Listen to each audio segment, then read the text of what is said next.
Hey there, greetings everybody. I want to welcome you here to Prog Monster. My name is Murph. I am the host of this show, a show dedicated to progressive rock and other forms of rock music. So I have got my setup complete here. I'm not sure if I like it 100% yet. I may go to the dark wall on the other side. I may change it all around. But for now, we're going to leave it the way it is. So it's Saturday night, and we are here to do an episode of What's New. Yes, What's New used to be on Thursdays. I moved it because Thursdays is a busy day.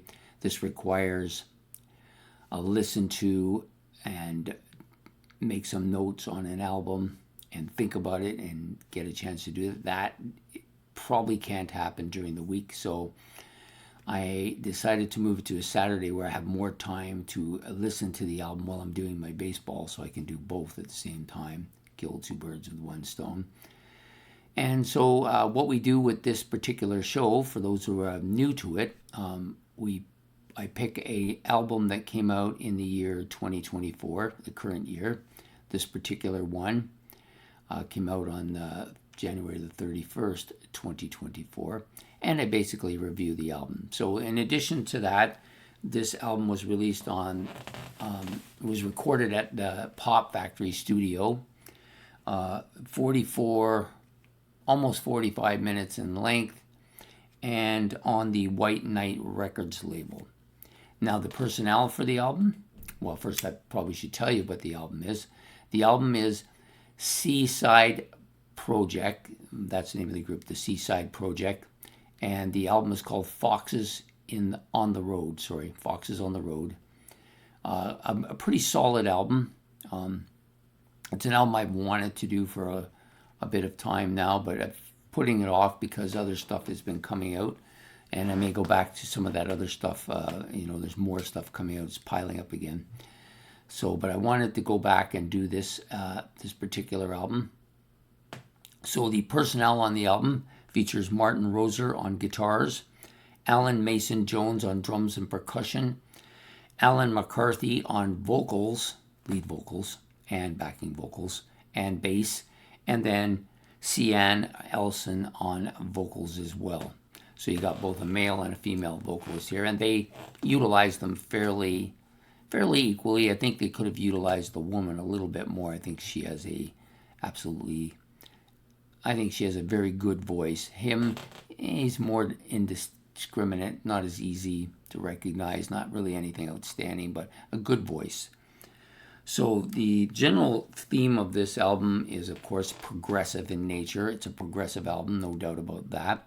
Has a lot of the typical progressive elements, guitars, complex time signatures, some interesting vocals. The topics tend to be a little bit more progressive in their nature, fantasy and the like.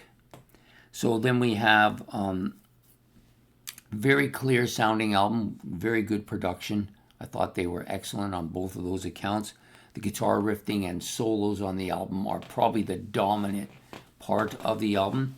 The female vocals, very high range, and she has a very distinctive voice. I wouldn't call her operatic though. A lot of times female voices that are in such a high range tend to be very operatic. I wouldn't say that. I would just say she has very similar voice in a lot of ways to John Anderson. Doesn't sound like him, of course, not at all, but that very smooth sounding, high-end voice. Nothing operatic about it, I don't think, but just really, really solid. The music is mostly low-key, mellow, with some heavier parts, especially where the guitar is involved. A melodic sound. So overall, I think this is a solid album. So there are 5 tracks on it.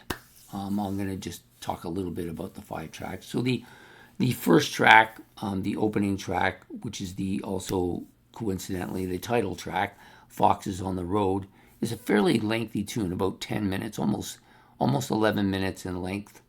The female does the lead vocals here prominently. Very high range, very clean sounding voice. The male doing doing his own vocals here. So in the case of the vocals, it's done by McCarthy. So he's doing the male vocal parts, which take place in the middle of the song. It's a little bit of a husky voice, so quite a contrast to what she has with that clear, smooth sounding high voice. This is a more basic voice that has a bit of a husky sound to it. There are some acoustic guitar bits here, as well as some electric guitar bits, very dominant. This is the main instrument of the band, I believe. Some catchy riffs, slow, heavy, melodic, strong instrumentation, but not super like these. They're all good, but nobody's fantastic.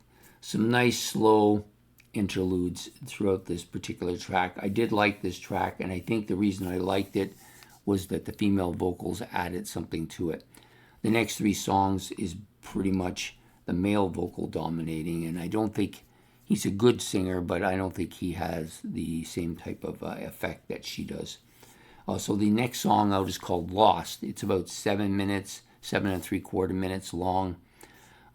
Vocals are the male doing the lead here, with the female kind of doing the secondary thing going on in the back, a little bit further back. It's a quieter song overall, not as heavy. The guitar solo is melodic, clear, and slick. I think it's a slick sounding thing. It doesn't gyrate or abrupt. There's no abruptness. There's no screeching parts to it or anything like that. It's just a smooth, nice, slick guitar solo.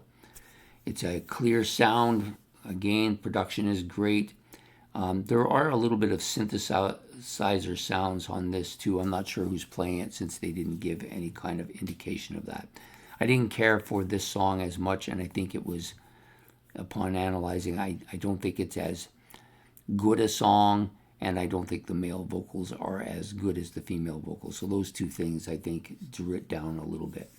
The next song, the third song, Icebergs on the Sun, kind of a weird title.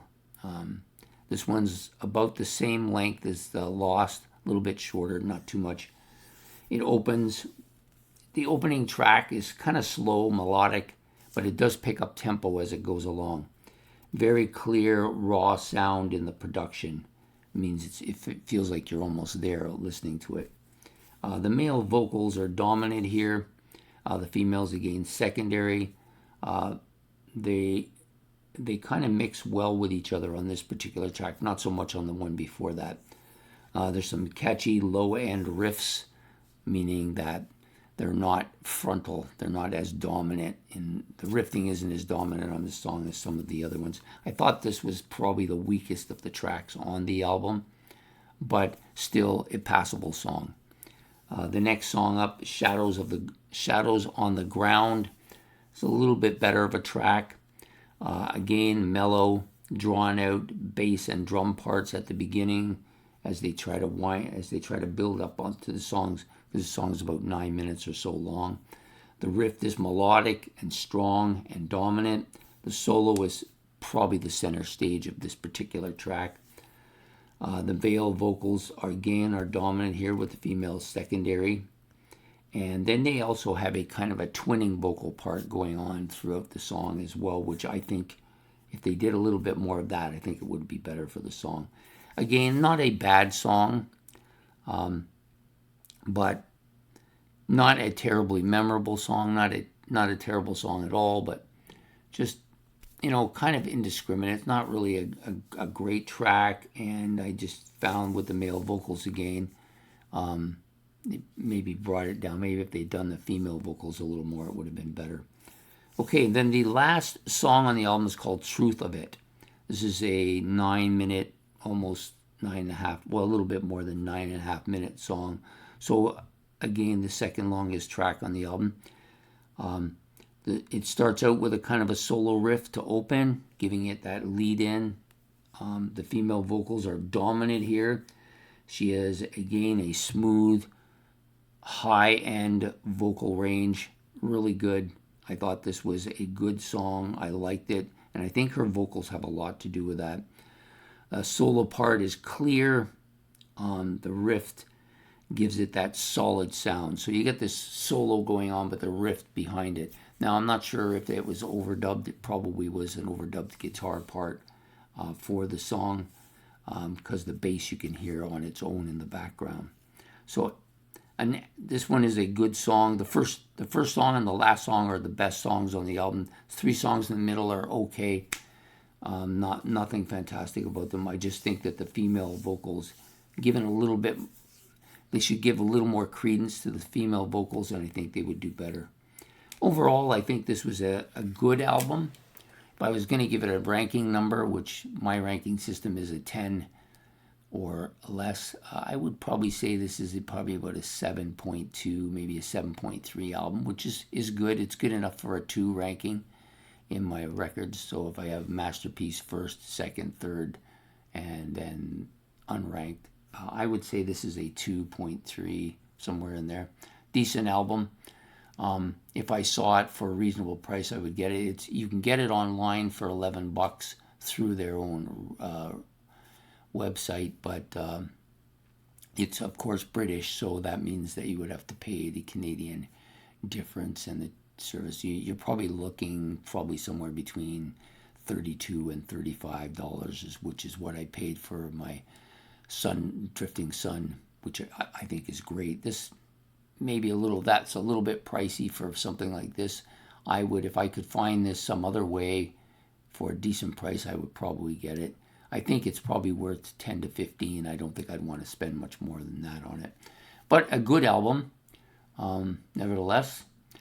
So anyways, there you have it. That's the what's new for this week. If you like this, please hit the like and the subscribe buttons. Those are much appreciated.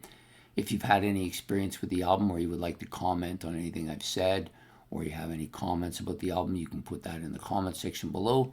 And don't forget to hit the notification bell so you don't miss any more episodes. And we will see you next Saturday for another episode of What's New. Take care and goodbye.